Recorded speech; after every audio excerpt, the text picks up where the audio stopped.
হাদিস, আল্লাহর রাসূল সাল্লাল্লাহু আলাইহি ওয়াসাল্লাম বললেন, লা ইয়ালিজুন নার রাজুলুন বাকা মিন খাশিয়াতিল্লাহ, যেই বান্দা যার দিল থেকে, যার চোখ থেকে আল্লাহর ভয়ে, জাহান্নামের ভয়ে একটা ফোঁটা চোখের পানি বের হয়, ওই চোখওয়ালা বান্দাটাকে আমার আল্লাহ জাহান্নামে দিবে না। চোখের পানির আরো দাম, বড় দাম। লা ইয়ালিজুন নার, ওই ব্যক্তিকে আল্লাহ তাআলা জাহান্নামে দিবে না। লা ইয়ালিজুন নার রাজুলুন বাকা মিন খাশিয়াতিল্লাহ, যেই ব্যক্তি আল্লাহর ভয়ে একদিন কান্না করেছে, ওই ব্যক্তিকে আমার আল্লাহ জাহান্নামে দিবেন না। এক ব্যক্তি তো বৃদ্ধ হয়ে গেছে, রাসূলুল্লাহ বলতেছেন হাদিসের ভিতরে, এক ব্যক্তি বড় বৃদ্ধ হয়ে গেছে, বয়সটা অনেক বেশি, বয়সের ভারে এখন আর অপরাধ করতে পারে না। কিছু কিছু মানুষ আছে অপরাধ করতে করতে এখন বৃদ্ধ হয়ে গেছে, এখন আর শরীর চলে না, মন চায় অপরাধ করতে কিন্তু নিজের শরীরে সায় দেয় না।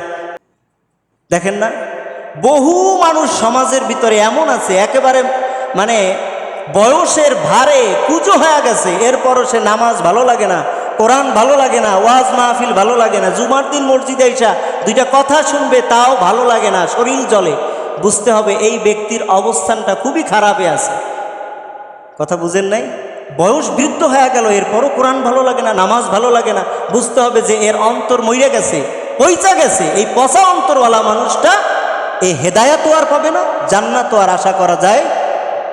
যদি নিজেকে ভালো বানাইতে চাও, এখন তুমি শুনলা যে এগুলি করা অপরাধ, এই কাজগুলি করাটা মারাত্মক গুনাহের কাজ, এগুলি কবিরা গুনাহ, এইগুলি যদি আমি করি আমি জান্নাতে যেতে পারবো না। এই চিন্তাধারা যদি মনের ভিতরে আসে, আর যদি একটু তওবা করতে পারে আল্লাহর কাছে, রাসূলুল্লাহ হাদিসের ভিতরে বলেন, লোকটা বৃদ্ধ হয়ে গেছে, পূর্বেকার যুগের ঘটনা আল্লাহর রাসূল বয়ান করে সাহাবীদেরকে, কয় লোকটা বয়সের ভারে যখন বৃদ্ধ হয়ে গেছে, ওই বৃদ্ধ বয়স আসার পর এমন সময় ছেলেদেরকে ডাক দিয়ে বলে, ও সন্তান, আমি জীবনে এত বেশি গুনাহ করেছি, আমার গুনাহের কোনো শেষ সীমানা নাই, এত বড় অপরাধী আমি আল্লাহর বান্দা, আমার আল্লাহ আমাকে কখনোই ক্ষমা করবেন না। কেন ক্ষমা করবে না? কারণ আমার জীবনে সব থেকে বেশি অপরাধ, এই অপরাধ নিয়ে যদি আমি কবরে যাই তাহলে ওই কবরের আযাব আমাকে শেষ করে দিবে, যেটা সহ্য করার ক্ষমতা আমার নাই। তবে আমি যদি মরিয়া যাই, আমার লাশটারে তোমরা কবরের ভিতরে দাফন করবা না, আমার লাশটারে তোমরা দুনিয়ার জমিনেই পুইরা ছাই বানাইবা, ওই ছাইগুলারে তোমরা অর্ধেকটা সাগরের পানিতে ফেলাইয়া দিবা, অর্ধেকটারে তোমরা বাতাসে উড়াইয়া দিবা।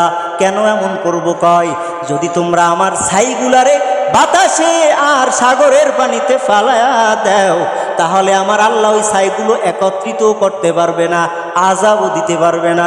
নাউজুবিল্লাহ পড়েন। এই চিন্তা ভাবনা কুফরি চিন্তা, যদিও চিন্তাটা ভালো ছিল না। তাই আমারে তোমরা ছাই বানাইয়া সাগরের পানিতে মিশাইয়া দিলে আল্লাহ তো আর আমারে বানাতে পারবে না। বাতাসের ভিতরে যদি ছাই উড়াইয়া দেওয়ার দেখটা, আল্লাহ আর আমারে বানাইতেও পারবে না। কিন্তু আল্লাহ তো এমন না, মিনহা খালাকনাকুম ওয়া ফিহা নুঈদুকুম ওয়া মিনহা নুখরিজুকুম তারাতান উখরা। ওই আল্লাহ বানাইতে পারছে আগেও যেমন দুনিয়ায় ছিলা, আবার মরার পরও তেমনিভাবে বানানোর ক্ষমতা যার আছে তিনি কে? আল্লাহর ওই ক্ষমতা আছে না? বিনা ডায়া, একেবারে কোনো ডাইস না দেখে আমার মতো একটা মানুষ আল্লাহ বানাইছে, আর এখন দেখা মানুষটারে দ্বিতীয়বার আল্লাহর বানাইতে আবার কিছু লাগবে নাকি? হ্যাঁ, সহজ কথা। তা লোকটা যখন বলছে, যেহেতু ওর দিলের ভিতরটা ভয় আসছে, আল্লাহর আযাবের ভয়, এবার যখন আযাবের ভয় বান্দার ভিতরে আসছে, ওর ছেলেরাও ওর মৃত্যুর পরে যখন লাশটারে সুন্দরভাবে পোড়াইয়া, ছাইগুলারে কিছু সাগরে ভাসাইয়া, কিছু ছাইরে বাতাসে উড়াইয়া এরপরে শান্ত হয়ে গেল। এবার আল্লাহ তাআলা তো অসীম ক্ষমতার মালিক আমার আল্লাহ, আল্লাহ হুকুম দিয়া কয়, রে বান্দা, তোমার ওই ছাইগুলোরে সব আবার এক কইরা দিলাম, আবার মানুষ হয়ে যাও। ছাইগুলি পানির থেকে, সাগর থেকে আর বাতাসের থেকে আবার একত্রিত হইয়া এটা মানুষ হইয়া আল্লাহর সামনে দাঁড়িয়েছে। আল্লাহ এবার জিজ্ঞেস করলেন, রে গোলাম, সারাটা জীবন তুই অপরাধ কম করো নাই, তুই কেন মৃত্যুর আগেই ঘোষণা দিয়া দিলি? কি কারণে এমন সিদ্ধান্ত তোর দিলের ভিতরে আসলো? ও আল্লাহ, আমি ভালো করে জানি আমার জীবনে এত গুনাহ, এই গুনাহ আমি কখনো ক্ষমা পাবো না রে আল্লাহ। আর কোরআন হাদিসে যেই বয়ানের কথা শুনেছি, এই বয়ান শুনে বুঝতে পারছি আপনার আযাব মিথ্যা হবে না। কারণ কোরআনে একটা আয়াত তো আপনি স্পষ্ট নিদর্শন হিসাবে জানা দিয়েছেন যে বান্দা প্রত্যেককে কুল্লু নাফসিন যায়িকাতুল মাউত, প্রত্যেকটা বান্দাকে, প্রত্যেকটা রুহুওয়ালা প্রাণীকেই মরণের স্বাদ গ্রহণ করতে হবে। আজ অথবা কাল, একদিন আগে হোক একদিন পরে হোক, মরণ বরণ করতেই হবে। এই জন্য আমি চিন্তা করলাম মরা যেহেতু লাগবেই, মরার পরে আযাব যে হবে এতে কোনো সন্দেহ আমার নাই। তাই আমি চাইলাম যেন আযাব থেকে আমি বাঁচতে পারি। আল্লাহ তাআলা এবার বান্দাকে ডাক দিয়া কয়, এটা কিসের জন্য করছো? কয় মিন খাশিয়াতিকা ইয়া রাব্বি, ও আল্লাহ আমি যা কিছু করছি এগুলি আপনার ভয়ে, আপনার ভয়ে, আপনার আযাবের ভয়, আপনি মাওলার সামনে দাঁড়ানোর ভয়ে আমি এটা বলেছি। আল্লাহ কয় যেহেতু তোর ভিতরে আমি আল্লাহর আযাবের ভয়, তোর ভিতরে যেহেতু আমি আল্লাহর ভয় একটা কাজ করেছে, আমি বান্দা তোকে আমার আযাবের ভয় থাকার কারণে, আমি আল্লাহর ভয় তোর দিলের ভিতরে থাকার কারণে তোর জীবনের সব গুনাহ আমি আল্লাহ তাআলা ক্ষমা করে দিলাম। ভয় থাকতে হবে কার? তা এখন কি চিন্তা করছেন যে আজকে শুনছি আরেকটু বুড়া হয়ে গেল একবারে তওবা দিয়ে দেব, শেষ তওবা? ওই বুড়া যে হবেন কোনো গ্যারান্টি আছে? কাতার ফেরত ছেলেটা বাড়িতে ফিরতেছে, বাড়ির থেকে 11 জন গেছে তারে স্বাগত জানানোর জন্য, দেখছেন না? 11 জন যাইয়া 7 জনই টাটকা লাশ হইয়া ফিরছে। নিজের আপন মা, নিজের বিবিটা, নিজের ছোট্ট সন্তানটা যারে কেবলমাত্র আজকেই কোলে পাইছিল, ওই সন্তানটাও চলে গেল, মাও চলে গেল, নানিও চলে গেল, নিজের স্ত্রীটাও চলে গেল।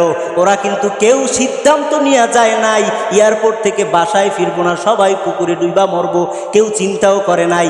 আপনি আমিও চিন্তা করি না যে আমরা মরবো, কেউ এ চিন্তা গবেষণা করি না, আমি তো মইরা যাব, এ চিন্তা কোনো জীবিত মানুষ করতে চায় না। কিন্তু চিন্তা করি আর না করি, নামাজ পড়ি আর না পড়ি, রোজা রাখি আর না রাখি, আল্লাহকে মানি আর না মানি, গুনাহ যত বেশি করি না কেন, আজ অথবা কাল মরণ বরণ করাই লাগবে, কোনো সন্দেহ নাই। কথা বুঝেন নাই? আমাদের শাহেনুর ভাই বাঁচতে চাইছিল না, মেডিকেলে তার ছেলেরাও ডাক্তার দেখাইলো, এত সেবা যত্ন করার পরেও রাখতে পারছি?